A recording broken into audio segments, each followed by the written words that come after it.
Hello and good morning everyone. I welcome you all at Adverse News Analysis. Today is 20 July 2023 and we are going to discuss important news and articles from The Hindu newspaper. So let's see what important news we got today to discuss. So before starting the video, for PDF join Telegram channel adverse news analysis link आपको description box में provided है. Make sure video को last तक देखें so that सारी important news आपकी यहाँ पर कवर हो. तो चलिए स्टार्ट करते हैं और देखते हैं आज हमें क्या क्या डिस्कस करना है. नाउ इन फ्रंट पेज आपको ऐसी कोई भी इंपॉर्टेंट न्यूज नहीं मिलेगी जो हमारे एग्जाम के लिए इंपॉर्टेंट हो जाए. ओके, यहाँ पर आपके लिए एक छोटी सी न्यूज है. Manipur clip surface of women facing sexual violence. यहाँ पर इस आर्टिकल को एडिटोरियल सेक्शन में आप पाएंगे. ऑनलाइन अब्यूज रिलेटेड विमेन्स में कितना ज्यादा, विमेन्स के साथ कितना ज्यादा यहाँ पे ऑनलाइन अब्यूज हो रहा है, टेक्नोलॉजी किस तरीके से एक अब्यूज का क्या बनती जा रही है, थ्रेट बनती जा रही है. तो इन दोनों आर्टिकल्स को हम यहाँ पर लिंक करके फिर इसको डिस्कस करेंगे. अब चलिए बढ़ते हैं हमारे क्वेश्चन की तरफ. तो हमारा कल का क्वेश्चन था कंसिडर द फॉलोइंग स्टेटमेंट्स. आपको यहाँ पे कुछ स्टेटमेंट्स दी गई थी और उन्हें कंसिडर करते हुए ये बताना था कि which of the above statements are correct और इनकरेक्ट. ओके, हमारे पास पहली स्टेटमेंट थी high clouds primarily reflect solar radiation and cools the surface of the earth. इसमें ये कह रहे हैं कि जो हाई क्लाउड्स होते हैं, आपके जो क्लाउड्स होते हैं उनके भी टाइप्स होते हैं. अगर आप एल्टीट्यूड के बेसिस पर देखेंगे, आप अपर जाएंगे तो आपको यहाँ पर हाई क्लाउड्स दिखेंगे, फिर यहाँ पे मिडिल क्लाउड्स होते हैं, उसके बाद यहाँ पर लो क्लाउड्स होते हैं. ओके, तो ये कहा जा रहा है कि जो हाई क्लाउड्स होते हैं वो प्राइमरली क्या करते हैं, आपकी जो सोलर रेडिएशन होता है उसको रिफ्लेक्ट कर देते हैं. जैसे कि मान लीजिए ये क्लाउड्स है, यहाँ पर हमने ये माना ये क्लाउड है, यहाँ पर सोलर रेडिएशन आई, अभी क्या है हाई क्लाउड्स है, तो इन्होंने क्या कर दिया, जैसे ही सोलर रेडिएशन आई उसको बहुत ज्यादा क्या कर दिया, रिफ्लेक्ट कर दिया, जिसके कारण हमारा जो अर्थ का सरफेस है वो कैसा हो गया, कूल डाउन हो गया. ये स्टेटमेंट का कहना है. तो हमें ये बताना है क्या ये स्टेटमेंट सही है या फिर गलत है. ओके, अब हम लो क्लाउड्स की बात करते हैं. Low clouds have a high absorption of infrared radiation emanating from the earth surface and thus cause warming effect. आपके लो क्लाउड्स है, मतलब ऑब्वियस सी बात है, ये कहाँ होंगे, थोड़े आपके नीचे होंगे, हाइट में थोड़े कहाँ होंगे, आपके नीचे होंगे. तो इसमें ये कहा जा रहा है जो लो क्लाउड्स होते हैं वो क्या करते हैं, आपका जो इंफ्रारेड रेडिएशन होता है ना, आपका जो इंफ्रारेड रेडिएशन है उसको बहुत ज्यादा इमिनेट करते हैं, जिसके कारण जो हमारा अर्थ का सरफेस होता है वो कैसा हो जाता है, वार्म हो जाता है. तो क्या ये स्टेटमेंट सही है या गलत, उसके बारे में हमें यहाँ पर बताना है. तो आपका राइट ऑप्शन क्या होगा, आप कमेंट सेक्शन में इसका बताएंगे. ओके, वीडियो को जिसने भी इस क्वेश्चन का आंसर नहीं किया रहा है तो वीडियो को आप पहले पॉज करें, स्टेटमेंट्स को आप रीड करेंगे, देन कॉमेंट सेक्शन में आप लोगों को इस क्वेश्चन का आंसर करना है. ओके, जो वीडियो देख रहा है सभी लोग इस क्वेश्चन का आंसर कमेंट सेक्शन में करेंगे. तो चलिए मूव करते हैं. पहले हम ये समझते हैं what is high clouds and low clouds. ये करते क्या हैं. देखिए, क्लाउड्स का काम क्या होता है कि हमारा जो अर्थ का सरफेस है ना, तो बहुत सारे फैक्टर्स पर डिपेंड करता है कि क्लाउड सरफेस को यहाँ पर कूल डाउन करेंगे या फिर उसको हीट अप करेंगे, वार्मिंग इफेक्ट देंगे. जैसे कि क्लाउड्स का एल्टीट्यूड कहाँ है, कितने हाइट पर है क्लाउड्स, है ना, उनका साइज कैसा है और वो उनका मेकअप कैसा है, पार्टिकल्स उसमें कितने कैसे हैं. तो उस बेसिस पर यहाँ पर हम डिफाइन करते हैं कि जो क्लाउड्स होंगे या तो हमारे सरफेस को हीट अप करेंगे या फिर कूल डाउन करेंगे. ओके, तो हम बात करते हैं low thick clouds primarily reflect solar radiation and cools the surface of the earth. आपके जो लो क्लाउड्स होते हैं, लो क्लाउड्स बहुत ज्यादा थिक होते हैं. आप देखेंगे यहाँ इस पिक्चर में देखेंगे हाई क्लाउड्स यहाँ पर आप देख रहे हैं और आपको यहाँ पे लो क्लाउड्स दिख रहे हैं. ये हुए हमारे हाई क्लाउड्स और ये है आपका लो क्लाउड्स. लो क्लाउड्स कैसे हैं, थिक हैं, देख रहे होंगे आप, ये थोड़े मोटे मोटे से दिख रहे होंगे आपको, है ना, कॉटन की जो इसे बॉल होती है उस तरीके से ये दिख रहे होंगे. और ये आपका हुआ अर्थ सरफेस. तो यहाँ से जो आपकी इंफ्रारेड रेडिएशन, सोलर रेडिएशन यहाँ पर आ रही है उसको क्या कर रही है, रिफ्लेक्ट कर रहे हैं. ठीक है, आपको यहाँ पर दिख रहा होगा. तो पेनिट्रेशन यहाँ पर क्या हो रहा है, कम हो रहा है, मतलब आपकी जो रेडिएशन का जो रिफ्लेक्शन हो रहा है, रिफ्लेक्ट ज्यादा हो रहा है, जिसके कारण यहाँ पे आपकी जो हीट है ना, मतलब कि जो लाइट है वो कम आई. तो इससे क्या होगा, अर्थ का सरफेस कूल डाउन होता है. तो ये कूल डाउन करने का काम किसका होता है, आपका लो क्लाउड का, ना कि हाई क्लाउड्स का. तो हमारा जो फर्स्ट स्टेटमेंट था वो कैसा हो जाता है, रॉन्ग हो जाता है, इनकरेक्ट हो जाता है.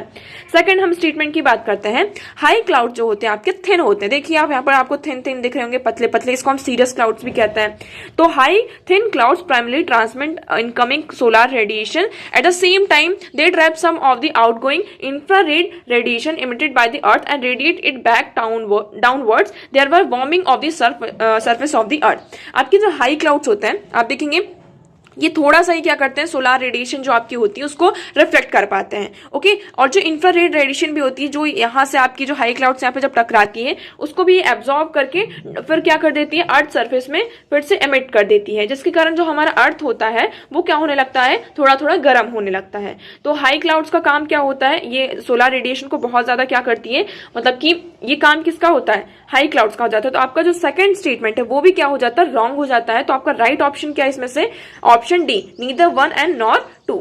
ओके, तो मैं उम्मीद करती हूं यहाँ पर सभी का आंसर सही होगा। आप थोड़ी सी और यहाँ पर देख सकते हैं कि हाई क्लाउड्स और क्या होते हैं। तो इनकी डेफिनेशन कैसे है, they can reach above 6000 meters और 20,000 फीट। इनका जो एल्टीट्यूड आप देखेंगे तो यहाँ पर आप देखिए एल्टीट्यूड किस लेवल पर जा सकते हैं। तो ये होता है आपका हाई क्लाउड, ये है आपका mid cloud and this is ये आपका हो गया लो क्लाउड। तो यहाँ पर हम बात करें किसकी, हाई क्लाउड्स की, तो इनका जो होता है they are also known as cirrus clouds, इसको हम सीरियस क्लाउड्स भी कहते हैं।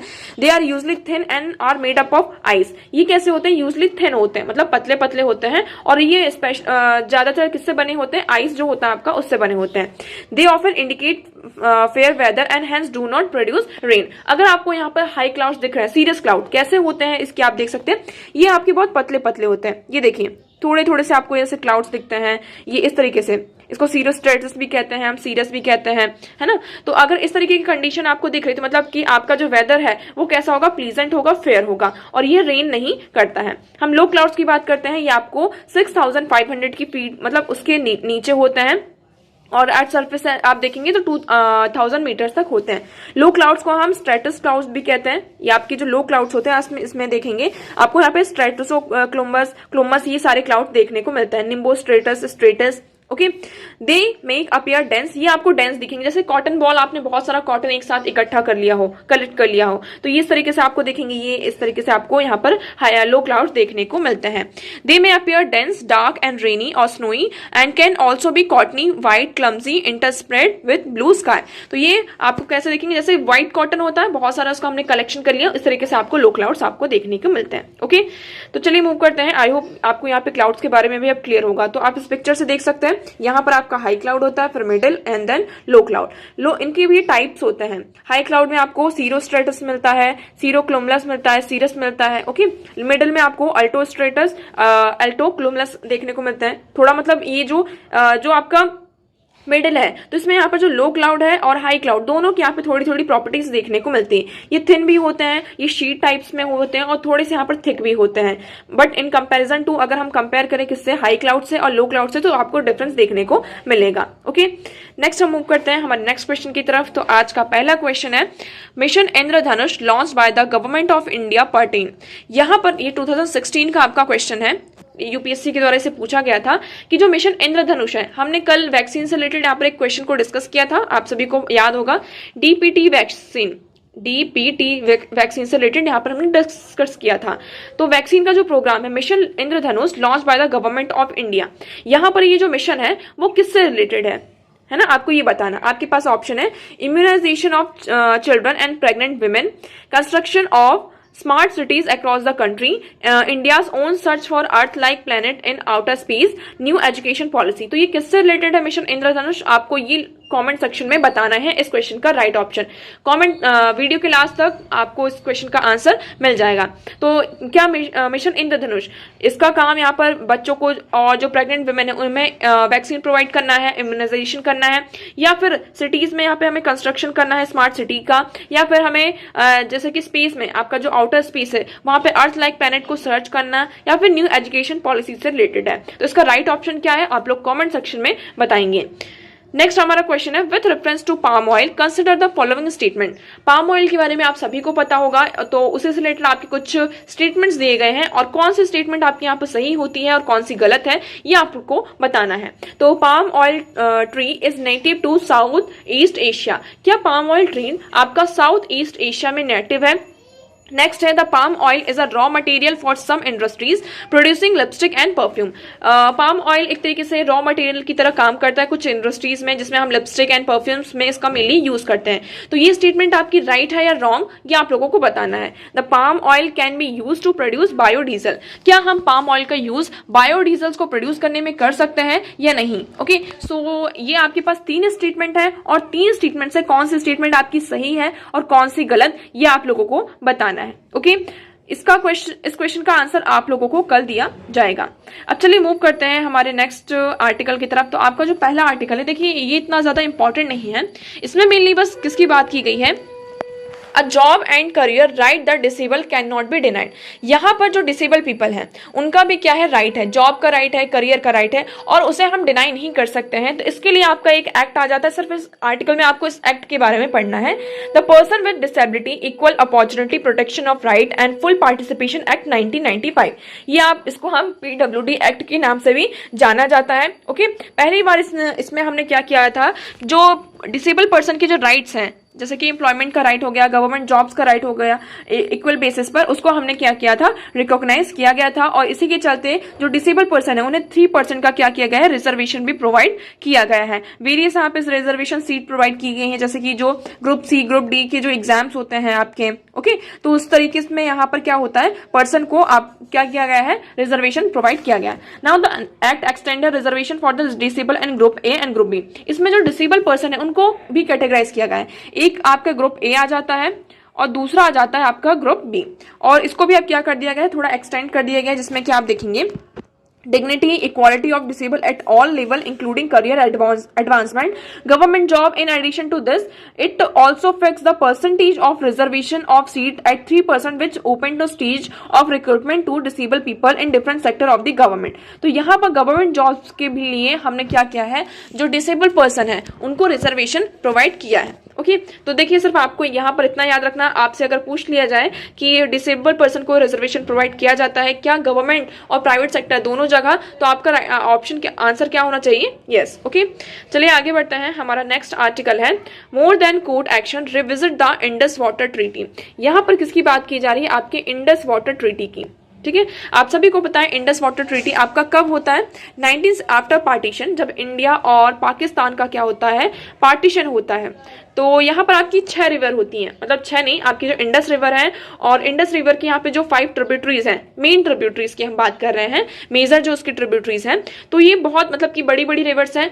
तो यहाँ पर वाटर का इक्वल डिस्ट्रीब्यूशन होना चाहिए, इसलिए क्या होता है 1960 में इंडिया और पाकिस्तान के बीच में जो इंडस वाटर है उसकी जो 5 ट्रिब्यूटरीज हैं उसके वहां पर डिवीजन होता है। आपकी कुछ ईस्टर्न रिवर्स हैं और कुछ वेस्टर्न रिवर हैं। आप इस मैप में देखेंगे आपको यहाँ पर क्लियर होगा। तो ये हुई आपकी इंडस रिवर, उसके बाद यहाँ पर आती है झेलम, चेनाब, रावी, ब्यास एंड सतलज। तो ये आपकी यहाँ पर कौन सी हो गई, 6 रिवर हो गई। ये 5 आपकी ट्रिब्यूटरीज हैं, सतलज, ब्यास, रावी, चेनाब, झेलन, और ये मेन आपकी इंडस रिवर हो गई। तो यहाँ पर क्या हुआ, जैसे कि हम बात करते हैं इंडिया की, तो इंडिया में आपका जो मेजर सेक्टर है किसमें इन्वॉल्व है, एग्रीकल्चर सेक्टर में इन्वॉल्व है। इसी तरीके से पाकिस्तान भी उस टाइम पर, मतलब पाकिस्तान का जो मेजर सेक्टर है वो कहाँ इन्वॉल्व है, एग्रीकल्चर सेक्टर में इन्वॉल्व है। अब एग्रीकल्चर है मतलब आपको यहाँ पर इरिगेशन के लिए वाटर की जरूरत होगी, तो इसीलिए यहाँ पर क्या किया गया था, इस ट्रीटी को साइन किया गया था, इंडस वाटर ट्रीटी को इक्वली यहाँ पे इसका जो वाटर उसको इक्वली डिस्ट्रीब्यूट किया गया था। अब इसमें एक्चुअली ये था कि जो आपकी पहली ट्रीटी सतलज, रावी, ब्यास, इसमें आपकी ये क्या कौन सी रिवर है, ईस्टर्न और वेस्टर्न रिवर के रूप में इसको डिफाइन किया गया था। तो यहाँ पर जो 3 रिवर है उस पर किसका यहाँ पर आप देखेंगे, the treaty set out the mechanism cooperation from the information exchange between the 2 sides on the use of water, Indus water, it's 5 tributaries Sutlej, Beas, Ravi, Jhelum and Chenab. Okay, और ये ट्रीटी आपकी कब होती है, 1960 में। 9 ईयर्स नेगोशिएशंस होता है और उसके बाद 1960 में इस ट्रीटी को साइन किया जाता है with the broker of world bank. यहाँ पे जो वर्ल्ड बैंक होता है इसको ब्रोकर करता है। ओके, अब हम बात करते हैं, देखिए तो यहाँ पे जो वेस्टर्न रिवर आपकी कौन कौन सी आ जाती है, चेनाब, झेलन और इंडस। तो ये आपकी आ गई इंडस, झेलम और चेनाब, ये आपकी वेस्टर्न रिवर्स है। और ईस्टर्न रिवर में आपकी आती है सतलज, ब्यास एंड रावी। तो यहाँ पर जो आपकी ईस्टर्न रिवर्स है इसमें इंडिया के इंक्लूसिव राइट्स हैं, मतलब कि इंडिया के पूरे एक्सक्लूसिव राइट्स हैं इंडिया के। और जो वेस्टर्न रिवर आपकी चेनाब, झेलम, इंडस, यहाँ पर पाकिस्तान के राइट्स हैं। बट यहाँ पर इंडिया क्या कर सकता है, जो रन ऑफ प्रोजेक्ट्स होते हैं उनको यहाँ पर बना सकता है। ठीक है, ये इंडिया के पास इतना राइट है कि ये जो आपकी इंडस है, झेलम है और चेनाब है, तो इसमें जो आपकी इंडिया है ना, इंडिया क्या कर सकता है, कोई भी रन ऑफ जो प्रोजेक्ट है उसको बनाया जा सकता है। तो इसी के चलते हमारे 2 प्रोजेक्ट हैं हाइड्रो पावर प्रोजेक्ट्स। आप बात करेंगे Kishan Ganga hydro electric project is a run of the river hydro electric scheme in Jammu Kashmir, India. Its dam diverts water from the Kishan Ganga river to a plant in the Jhelum river basin. तो यहाँ पे आपकी Kishan Ganga river है, वहां पर हम क्या कर रहे हैं, Kishan Ganga hydro electric project को बनाया जा रहा है झेलम रिवर की बेसन पर। ओके, उसके हम बात करते and next is रातले hydro electric plant. तो नेक्स्ट आपका कौन सा है, हाइड्रो इलेक्ट्रिक प्लांट है, रातले हाइड्रो इलेक्ट्रिक प्लांट है। ये आपका किस रिवर के ऊपर है, चेनाब रिवर के ऊपर है ना। जो कंस्ट्रक्शन कहाँ किया जा रहा है, जो चेनाब का डाउन स्ट्रीम है वहां पर इसका कंस्ट्रक्शन किया जा रहा है। तो यहाँ पर पाकिस्तान ने क्या किया है, इस पर ऑब्जेक्शन उठाया है और इसी के चलते वो कहां गए हैं, आर्बिट्रेशन कोर्ट में गए कि है ना, कि यहां पर क्या हो रहा है कि इंडिया क्या कर रहा है, जो इंडस वाटर ट्रीटी हमने 1960 में साइन की थी इंडिया और पाकिस्तान के बीच में, जिसमें यहाँ पे वर्ल्ड बैंक ने इसे नेगोशिएट किया था। तो यहां पर क्या हो रहा है, इस ट्रीटी का वॉल्यूशन हो रहा है, इसके जो टर्म्स एंड कंडीशन है उसे वॉलेट किया जा रहा है। अब इस आर्टिकल में मेनली ये कहा जा रहा है कि more than the court action, यहां पर कोर्ट में जाने से पहले आपको क्या करना चाहिए, जो इंडस वाटर ट्रीटी है उसे रिविजिट करना चाहिए। रिविजिट करने के बाद इंडस वाटर ट्रीटी के क्या क्या प्रोविजन है उस पर बात करनी हमें चाहिए। तो आप इस आर्टिकल में देखेंगे, इसमें मेनली ये कहा जा रहा है कि देखिए हमें यहाँ पे कॉपरेशन की जरूरत है ना, हमें यहाँ पर म्यूचुअल कॉपरेशन की जरूरत है, उसे ज्यादा बढ़ाने की जरूरत है, जिससे हम क्या कर सकें, ये जो डिस्प्यूट अराइज हो रहा है, आप सभी को पता है डिस्प्यूट क्यों हो रहा है, हमारे जो रिलेशन है पाकिस्तान के साथ वो अभी भी कैसे हैं, जैसे कि due to that terrorist activities हमारे रिलेशन पाकिस्तान के साथ सही नहीं है। इसी के चलते हमने यहाँ पे जब झेलम और चेनाब, हमने यहाँ पे देखो इंडिया के पास राइट है, बट हम इस पर कोई भी रन ऑफ जो प्रोजेक्ट्स है उसको स्टैब्लिश कर सकते हैं। तो ये इंडस वाटर ट्रीटी का ही एक प्रोविजन है। तो इस आर्टिकल में बस यही कहा गया कि जो पाकिस्तान है, पाकिस्तान को यहाँ पे ये ऑब्जेक्शन है कि यहाँ पर जो वेस्टर्न रिवर्स है यहाँ पर पाकिस्तान के पूरे एक्सक्लूसिव राइट्स है, तो यहाँ पर इंडिया कोई भी इस तरीके के प्रोजेक्ट्स को स्टैब्लिश नहीं कर सकता। और इसी के चलते हमने देखा था कि इस ईयर के स्टार्टिंग में जनवरी में पाकिस्तान ने क्या किया था, जो हैग बेस्ड आपका परमानेंट कोर्ट ऑफ आर्बिट्रेशन है यहाँ पर इस इशू को लेकर गया था। बट हमें इस आर्टिकल में बस यही डिस्कस किया गया है कि पाकिस्तान को क्या करना चाहिए, जो इंडस वाटर ट्रीटी के प्रोविजंस है उसे रिविजिट करना चाहिए, ना कि हमें कोर्ट में जाना चाहिए, कोर्ट के एक्शन को यहाँ पर देखना चाहिए। ओके, तो आई होप आप ये आर्टिकल आपको यहाँ पर क्लियर होगा। आप यहाँ पर फिर से एक बार लोकेशन देख सकते हैं कि इंडस वाटर कहाँ है, ये आपके इंडस है, ये इंडस रिवर हो गई। उसके बाद आपकी झेलम आती है, चेनाब, रावी, ब्यास एंड सतलज, ये आपकी क्या ट्रिब्यूटरीज है, मतलब इनकी सहायक नदियां हैं। आगे बढ़ते हैं। Now next article is online abuse among college student. अब यहाँ पर क्या हो रहा है, ऑनलाइन अब्यूज, एक कॉलेज स्टूडेंट की बात की जा रही है, उसका नाम था अनुष्का, 19 ईयर की ओल्ड कॉलेज स्टूडेंट थी। उसकी जो फोटो थी है ना, उसका जो एक्स बॉयफ्रेंड था, आप कुछ भी कह सकते हैं, उसकी जो फोटो उसका उसने क्या किया, मिसयूज किया। और मतलब उसका जो फोटो है आप यहाँ पर देखेंगे, when Anushka a 19 year old college student found morphed nude image of herself online. तो उसका जो फेस है उसका यूज किया गया और उसको एक नेकेड बॉडी में उस फोटो को यहाँ पे पिक्चराइज किया गया, मॉफ किया गया और उसको ऑनलाइन सर्कुलेट कर दिया गया। इवन उसके जो पेरेंट्स थे उसको भी, उनके पास भी यहाँ पे सेंड कर दिया गया। और जो कॉलेज का व्हाट्सएप ग्रुप था उसमें पूरी तरह की उसमें भी क्या कर दिया, उसको सर्कुलेट कर दिया। तो जब ये उसके सामने आती है ये पूरी बात, तो उसने क्या कर लिया, सुसाइड कर लिया। ओके, अब इस आर्टिकल में ये डिस्कस किया जा रहा है कि जो आजकल हम बात कर रहे हैं, ऑनलाइन प्लेटफॉर्म एक क्या बन चुका है, एक जरिया बन चुका है, एक बहुत बड़ा पोटेंशियल थ्रेट बन चुका है सेक्सुअल अब्यूज का और हरासमेंट का। और इसमें सिर्फ ये नहीं कहा जाता कि सिर्फ जो विमेन्स हैं वो ही इस चीज से यहाँ पर गुजर रही हैं, आपके जो बॉयज हैं है ना, वो भी इस चीज को क्या कर रहे हैं, फेस कर रहे हैं। But in comparison to boys, यहाँ पर जो गर्ल्स हैं वो बहुत ज्यादा है जो सेक्सुअल अब्यूज है due to that online platforms, इससे यहाँ पर क्या कर रही हैं, झेल रही हैं। यहाँ पर एक सर्वे किया गया था, उस सर्वे में ये पाया गया कि in my research I found that only 22% of the women surveyed felt safe online compare to 73% of men. यहाँ पे सर्वे में ये बताया गया कि हमने कंपेयर किया, पूरा सर्वे किया कि कौन यहाँ पर ज्यादा फील करता है, विमेन ज्यादा सेफ फील करती हैं ऑनलाइन प्लेटफॉर्म पर या फिर आपके जो मैन होते हैं वो सेफ फील करते हैं। तो इस सर्वे में हमें ये मिलता है कि 22% से ओनली 22% यहाँ पर ऑनलाइन प्लेटफॉर्म्स को यूज करने के लिए यहाँ पर क्या मानती है, अपने आप को सेफ मानती हैं। अब हम बात करते हैं जैसे कि यहाँ पर आपका क्या आ जाता है, Anushka story is just one among the countless instant of technology facilitate sexual violence. यहाँ पर आपका क्या हो रहा है, सेक्सुअल वॉयलेंस हो रहा है जिसमें हम टेक्नोलॉजी का क्या कर रहे हैं, यूज कर रहे हैं, मतलब टेक्नोलॉजी का यूज करके यहाँ पे सेक्सुअल वॉयलेंस आपका हो रहा है। ये सिर्फ एक स्टोरी है, ऐसी कई स्टोरी आपको आसपास दिख जाएगी। आज के टाइम पे जैसे हम कॉलेज की बात कर रहे हैं, कॉलेज में जाते हैं, हम यहाँ पे सोशल मीडिया जो आपके फेसबुक हो गया, आपका इंस्टाग्राम हो गया, इनका बहुत ज्यादा यूज करते हैं। ओके, और क्या होता है कि ये जो फेसबुक होता है, ये कौन सा एल्गोरिथम यहाँ पे यूज करते हैं, मेनली आप देखेंगे Meta safety moderation algorithms are train mostly in American English. यहाँ पर मेनली किस पे ट्रेन होते हैं, जो उनके एल्गोरिथम्स होते हैं अमेरिकन इंग्लिश में होते हैं। तो इंडियन के जो अब्यूजिव कंटेंट होते हैं, इंडियन लैंग्वेज में जो अब्यूजिव कंटेंट होते हैं, क्योंकि जैसे कि हमने कोई फोटो अपलोड करी, यहाँ पर हमने अपनी प्रोफाइल पिक्चर फेसबुक में अपलोड करी या फिर इंस्टाग्राम में अपलोड करी, उसके नीचे आप देखते हैं कमेंट्स आने लगते हैं, और वो कमेंट्स कैसे होते हैं, हमारी लैंग्वेज में होते हैं, इंडियन लैंग्वेज में होते हैं। बट जो मेटा का हम जो सेफ्टी प्रोविजन है, उसका जो एल्गोरिथम है वो किस में ट्रेन है, अमेरिकन इंग्लिश में ट्रेन है। तो जो इंडियन लैंग्वेज के अब्यूजिव कंटेंट होते हैं उसको वो रिकॉग्नाइज नहीं कर पाते हैं, डिटेक्ट नहीं कर पाते हैं, है ना। ये सबसे बड़ा कंसर्न है, जिसके कारण हम उस चीज को एड्रेस नहीं कर पाते कि हाँ ये सेक्सुअल अब्यूज यहाँ पर हो रहा है, ये सारी चीजें यहाँ पर की जा रही हैं। ओके, तो इसी के चलते ये कहा जा रहा है, with the upcoming digital India act the government has an opportunity to strengthen its regulation for technology platforms. तो इसमें ये कहा जा रहा है कि जो हमारा अभी न्यू टेक्नोलॉजी एक्ट आने वाला है, तो उसमें गवर्नमेंट क्या कर सकती है, इंडिया के पास एक अपॉर्चुनिटी है, गवर्नमेंट के पास ये अपॉर्चुनिटी है कि ये जो टेक्नोलॉजी है उसको और ज्यादा रेगुलेट किया जा सकता है और स्ट्रेंथन किया जा सकता है। तो हमने पहला यहाँ पर देखा।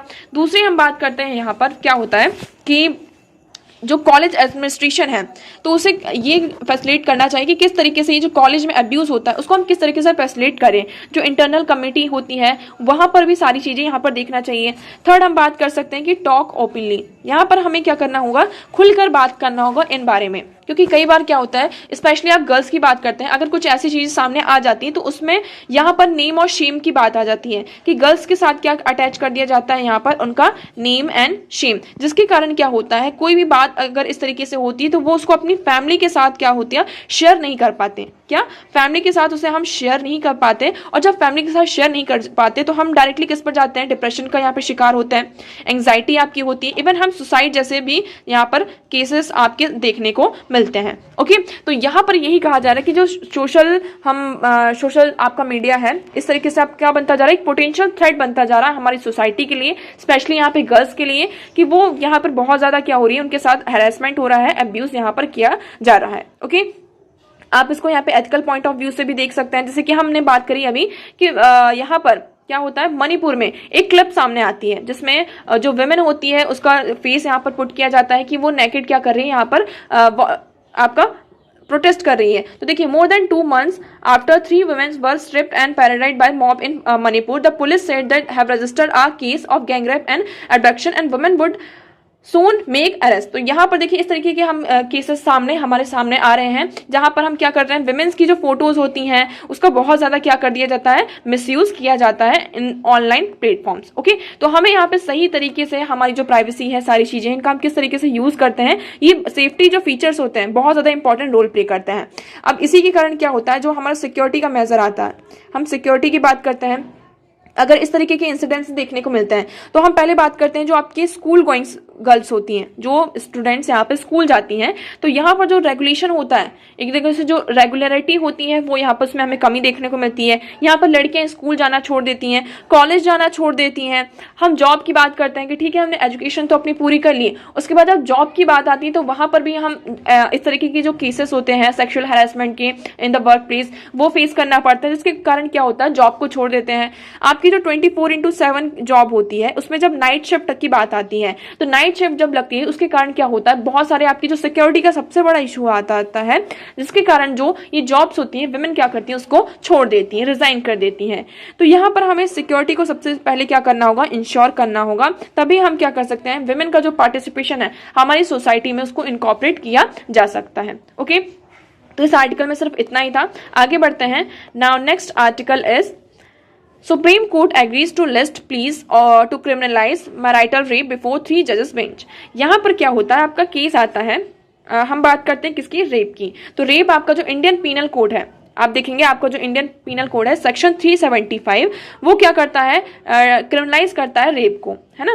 पहले इसमें हम बात करते हैं कि कोई भी पहले 15 ईयर्स था कि अगर शादी हो गई है, इसमें सिर्फ 2 एक्सेप्शन है आपके, जो आपका इंडियन पीनल कोड है उसमें 2 एक्सेप्शन क्या क्या है कि अगर आपकी किसी भी यहाँ पे शादीशुदा यहाँ पे जो कपल्स हैं उनके बीच में अगर सेक्सुअल रिलेशन होता है है ना। और अगर आपका जो हस्बैंड है वो फोर्सफुली आपको यहाँ पर इम्पोज करता है सेक्सुअल रिलेशन के लिए, तो यहाँ पर उस चीज को रेप नहीं माना जाएगा। ये एक एक्सेप्शन है।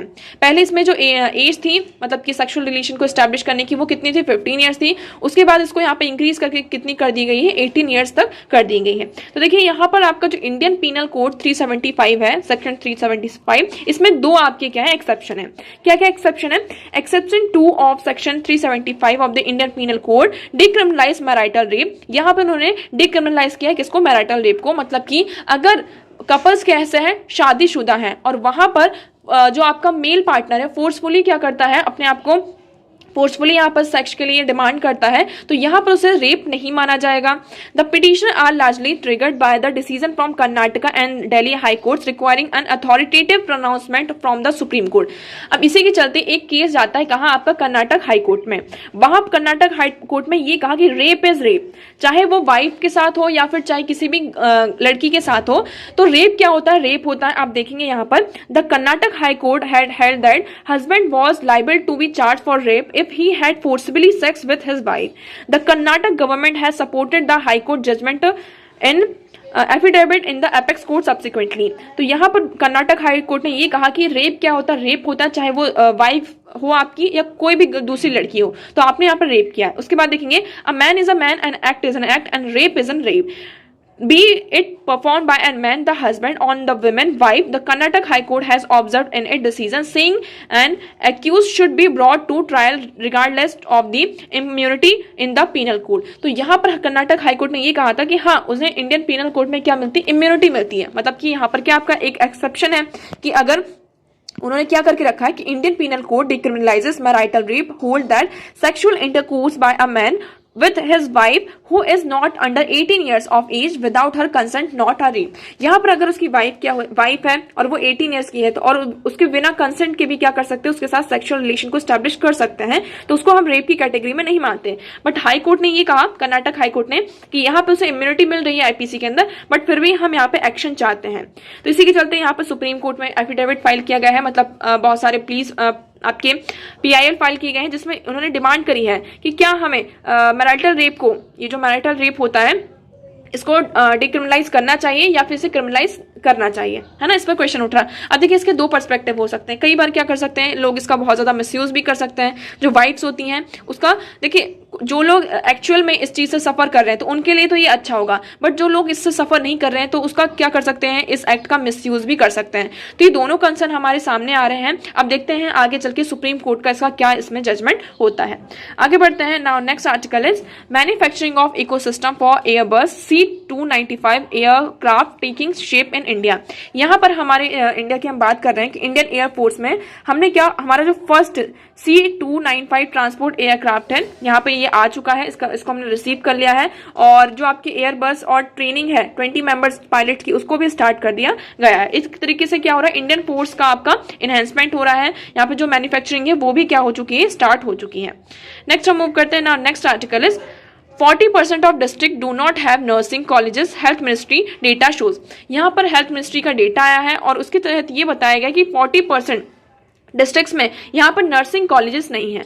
अगर हम नर्स की बात करते हैं, ये क्या होती हैं, हमारे मेडिकल साइंस में हमारा जो मेडिकल होता है उसमें उसका बैकबोन होती है। कौन? नर्स यहाँ पर बैकबोन होती हैं।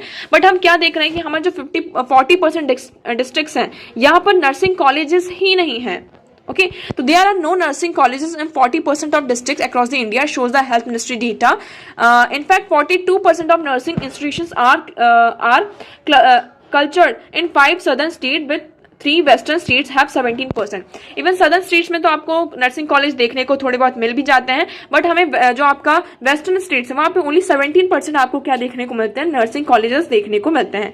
हम नर्सिंग सर्विस की बात करते हैं, ये हमारे मेडिकल स्टैब्लिशमेंट की बैकबोन होती हैं। इंडिया की अगर हम बात करते हैं तो इंडिया में टोटल 35 जो लैक्स हैं वो नर्स हैं, बट ये जो रेशियो है बहुत ही ज्यादा कम है। अभी 0.06:1000 के अगेंस्ट में यहाँ पे जो ग्लोबल बेंचमार्क होना चाहिए कितना होना चाहिए, 3:1000 का रेशियो यहाँ पर होना चाहिए। बट इंडिया में अभी भी क्या है, बहुत ज्यादा ये कम है। अभी जो ग्रोथ रेट है वो धीरे धीरे यहाँ पे बनाई गई है। अब यहाँ पर मिनिस्ट्री का क्या है, सेंट्रल ने एक स्कीम को अनाउंस किया है जिसमें उन्होंने 157 न्यू नर्सिंग कॉलेज को लोकेट करने की बात की है, एस्टैब्लिश करने की बात की है। इसमें क्या करना होगा, जो स्टेट्स हैं उनको यहाँ पे नोटिस सेंड करना होगा, पोर्टल जो है प्रपोजल सेंड करना होगा कि उनके स्टेट में, उनके डिस्ट्रिक्ट में क्या करना है, उन्हें नर्सिंग कॉलेज को एस्टैब्लिश करना है। इस तरीके से स्कीम को क्या किया जा सकता है, एक्सपेडाइट किया जा सकता है। और ये जो न्यू 157 नर्सिंग कॉलेजेस है इनको विद इन 2 ईयर्स में क्या किया जाएगा, स्टैब्लिश किया जाएगा, बनाया जाएगा और उन्हें फाइनेंशियली 10 करोड़ रुपीस का सपोर्ट भी प्रोवाइड किया जाएगा। ओके, तो आई होप आपको ये आर्टिकल अब क्लियर होगा। नेक्स्ट बढ़ते हैं। नाउ नेक्स्ट आर्टिकल, ये आपके लिए बहुत ज्यादा इंपॉर्टेंट हो जाता है। इसमें क्या है, India climb 7.280 on passport index, Singapore at a top position. यहाँ पर आपका क्या है, हेनले पासपोर्ट इंडेक्स है। क्या है आपका, हेनले पासपोर्ट इंडेक्स, जिसमें यहाँ पर ये बताया जाता है कि कौन सा पासपोर्ट कितना ज्यादा यहाँ पे स्ट्रांग है ना, यहाँ पे किसकी यहाँ पे कितना ज्यादा पावरफुल है। तो इंडिया की इस बार की रैंक कितनी आई है, आपकी 80th रैंक आई है। ओके, तो लास्ट ईयर की हम बात करते हैं तो हमारी जो पोजीशन थी यहाँ पे 87 थी और यहाँ पर हमने जंप करके किस में आ गए हैं, हम 80 में आ गए हैं। पहले देखिए 70 थी, फिर धीरे धीरे धीरे हम यहाँ पे जंप करते हुए कभी डाउन होता है, कभी अप होता है और आज के टाइम पे 2023 की हम बात कर रहे हैं। तो हेनले पासपोर्ट इंडेक्स में इंडिया की जो रैंक है वो 18th रैंक है। तो हेनले पासपोर्ट क्या है आपका, ये बताता है कि index is the ranking of all the world passport according to the number of destinations their holder can access without the prior visa. अब यहाँ पर जो आपका रैंकिंग है वो किस बेसिस पर दी जा सकती है, मतलब किस बेसिस पर दी जाती है। तो मतलब आप अपना पासपोर्ट का यूज करके कितने स्टेट्स में, कितने मतलब कंट्री में यहाँ पे विदाउट वीजा विजिट कर सकते हैं, तो उस बेसिस पर क्या होता है, आपको रैंकिंग प्रोवाइड की जाती है ना।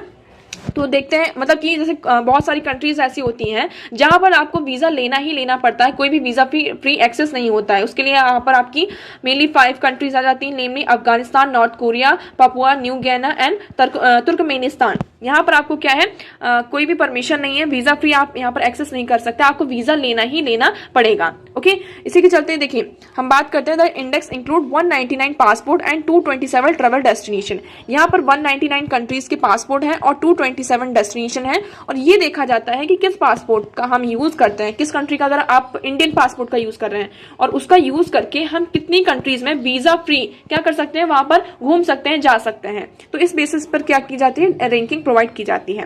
तो इंडिया की कौन सी रैंकिंग आई, आपकी 18th आई है। लास्ट ईयर हमारी 87 थी, हमने यहाँ पे जंप करके 80 में आ चुके हैं। तो हम बात करते हैं कि हम यहाँ पर 52 जो कंट्रीज है वहां पर इंडियन पासपोर्ट जो होल्डर्स होते हैं उन्हें वीजा फ्री एक्सेस यहाँ पर प्रोवाइडेड है, मतलब कि बिना वीजा के भी हम क्या कर सकते हैं, वहां पर घूम सकते हैं, जा सकते हैं। पहले जापान की बात करते हैं। जापान ने लास्ट 3 ईयर से क्या किया था, इस पोजीशन को ऑक्यूपाइड किया था, फर्स्ट रैंक पर आ रहा था, बट इस साल यहाँ पर इसकी जो प्लेस है वो क्या हो चुकी है, ड्रॉप आउट होकर 3rd प्लेस पर आ चुकी है। यहाँ पर सिंगापुर का जो पासपोर्ट है वो मोस्ट पावरफुल पासपोर्ट है आपका वर्ल्ड का। यहाँ पर जो इसके सिटीजन होते हैं तो 192 जो ट्रेवल डेस्टिनेशन से अराउंड 227 वर्ल्ड डेस्टिनेशन में वहां पर क्या कर सकते हैं, वीजा फ्री विजिट कर सकते हैं। उसके बाद जर्मनी, इटली एंड स्पेन ने भी 2nd पोजीशन ऑक्यूपाई किया है। उसके बाद Australia, Finland, France, Luxembourg, south Korea and Sweden की यहाँ पर आपकी आई है कौन सी, 3rd पोजीशन। तो जापान भी इसमें इंक्लूड है। तो मतलब 3 पोजीशन, मतलब आपकी जो 3rd रैंकिंग है तो उसमें जापान है, Australia, Finland, France, Luxembourg, south Korea and Sweden. UK की यहाँ पर हम बात करते हैं 4th पोजीशन है और यूएस में ने भी यहाँ पर जो उसका भी थोड़ी रैंकिंग है यहाँ पे स्लिप डाउन हुआ है, 8th स्पॉट पर आपका कौन है, यूएस है। ओके, हम बात करते हैं, देखिए आपकी पूरी 97 यहाँ पर रैंकिंग प्रोवाइड की जाती है। उसके बाद हम देखेंगे एट बॉटम पर 4 कंट्रीज आती हैं, कौन कौन सी, जहां पर हम उसका यूज करते हैं। अगर हम उस कंट्रीज का वीजा मतलब पासपोर्ट यूज करते हैं तो आपको वीजा लेना ही लेना पड़ेगा। कौन कौन सी है, Afghanistan, North Korea, Papua New Guinea and Turkmenistan. Okay, तो आई होप आपको ये आर्टिकल अब यहाँ पर क्लियर होगा, तो आपको यहाँ पर ये याद रखना है। चलिए आगे बढ़ते हैं। अब हम आज देखिए न्यूज तो इतनी ही थी, अब हम क्वेश्चन की तरफ बढ़ते हैं। तो हमारा क्वेश्चन क्या था, mission Indradhanush launch by the government of India pertain to. यहाँ पर हमें ये बताना था कि जो हमारा मिशन इंद्रधनुष है वो किससे रिलेटेड है। तो आपका इसका राइट ऑप्शन क्या हो जाता है, आप देखेंगे यहाँ पर हमारा राइट ऑप्शन होता है मिशन इंद्रधनुष को लॉन्च किया गया था वैक्सीनाइजेशन के लिए, है ना। जो वैक्सीन के प्रोग्राम इंडिया में चलाए गए थे तो उसके लिए यहाँ पर मिशन इंद्रधनुष को लॉन्च किया गया था। तो आपका राइट ऑप्शन होता है option A, immunisation of children and pregnant women. तो आप देखेंगे mission Indradhanush is immunisation scheme launch by ministry of health and family welfare, government of India India on 25 December 2014 को इसको लॉन्च किया गया था। इसका मेन ये था कि इसमें 7 कलर्स को डिपिक्ट किया गया था, जिसका एम ये था कि हमें सारे बच्चों को 2020 तक इधर वो चाहे अनवैक्सीनेटेड हो या पार्शली वैक्सीनेटेड हो या फिर 7 वैक्सीन जो आपकी होती है डिसीजेस की, जिसमें हम diphtheria, whooping cough, tetanus, polio, tuberculosis, measles, hepatitis B, सारी जो वैक्सीन है उसको उन्हें वैक्सीन प्रोवाइड किया जाएगा। तो mission is technically supported by WHO, UNICEF, rotary international and donor partners. तो ये जो मिशन था वो किसके द्वारा सपोर्ट किया जा रहा था? आपका WHO, UNICEF and rotary international and other जो डोनर पार्टनर्स थे उनके द्वारा इसे सपोर्ट किया जा रहा था। ओके, तो आपका राइट ऑप्शन क्या है? Option A.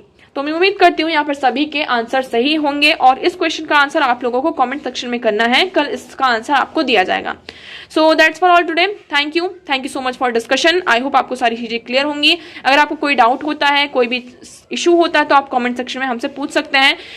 प्लीज वीडियो कैसा लगा जरूर बताइएगा, एक बार वीडियो को लाइक करना है एंड चैनल को सब्सक्राइब करना है। So that's for all today. Thank you so much for discussion.